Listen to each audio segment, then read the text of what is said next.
ఇప్పుడే జీ5 app download చేయండి. చూడండి మీ ఫేవరెట్ టీవీ షోస్ ఎప్పుడైనా ఎక్కడైనా. మీరు అనుకున్న ప్లాన్ ఫ్లాప్ అయిందని బాధపడుతున్నారా అత్తయ్య?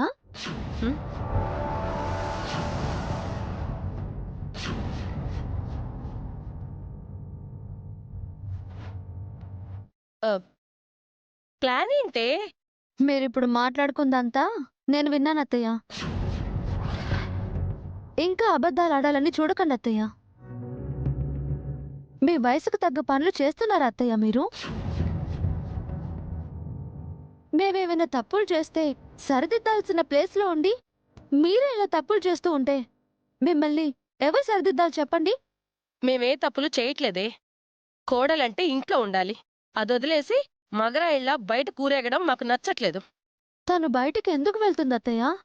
ఆపదలో కష్టాల్లో ఉన్న తోటి ఆడవాళ్ళకి సాయం చేయడానికి, న్యాయం చేసి వాళ్ళ కాపురాలని నిలబెట్టడానికి, అంతే కదా? బయట వాళ్లే తనకి సపోర్ట్ చేస్తుంటే సొంత వాళ్ళైన మీరిలా చేయడం. క్రాంతి మంచిది కాబట్టి మిమ్మల్ని బాధ పెట్టడం ఇష్టం లేక తెలివిగా ఏవో మాయమాటలు చెప్పి తప్పించుకుంది. అదే మరొక కోడలైతే మీరు ఆడుతుంది నాటకమని బావ ముందు బయట పెడితే మీ పరిస్థితి ఏంటి? బావ ముందు తలెత్తుకునేవాళ్ళా? అయినా నేను చెప్పడం ఎందుకు? సమాజంలో మీరే చూస్తున్నారు కదా కొందరు కోడళ్ళు ఎలా ఉంటున్నారో. ఆస్తులు అప్పగించిన అత్తగారికి పట్టడు ముద్ద పెట్టడానికి ఏడ్చేవాళ్ళని చూస్తున్నారు. కానీ మీ కోడలు అలాంటిది కాదే. ఇంటికి కోడలు కాబట్టి ఇంటి వంశపారపర్యంగా వస్తున్న నగలివ్వండి, మీరు ముసలోళ్ళు అయిపోయారు కాబట్టి ఇంకా మీకు ఈ నగలెందుకు, పట్టు చీరలెందుకు, ఏ ముతుకు చీరలో కట్టుకుని మూలను కూర్చోండి అని, అవన్నీ నాకు ఇవ్వండి అని ఏం లాక్కోలేదు కదా. లేదంటే ఇంత ముద్ద పెట్టనని ఏం అనట్లేదు కదా అత్తయ్య. తను మిమ్మల్ని అడుగుతుంది ఏంటత్తయ్య? మీ ప్రేమ.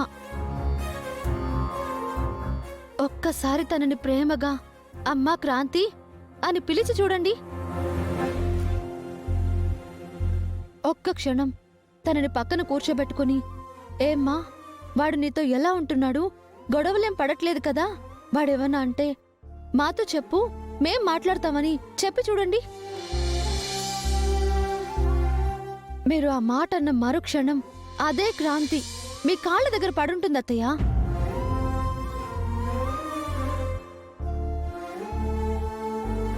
మీరు అత్తలు కాదు నాకు దేవతలు అని నెత్తి మీద పెట్టుకుని పూజించుకుంటుంది. మీరంటున్నారు కదా క్రాంతికి కోపం ఎక్కువ, పొగరెక్కువ అని. నిజానికి దానంత వెర్రి బాగుల్ది ఇంకొకటి ఉండదత్తయ్య. జీ5 యాప్ డౌన్లోడ్ చేసి అన్ని ఎపిసోడ్స్ పూర్తి ఉచితంగా చూడండి.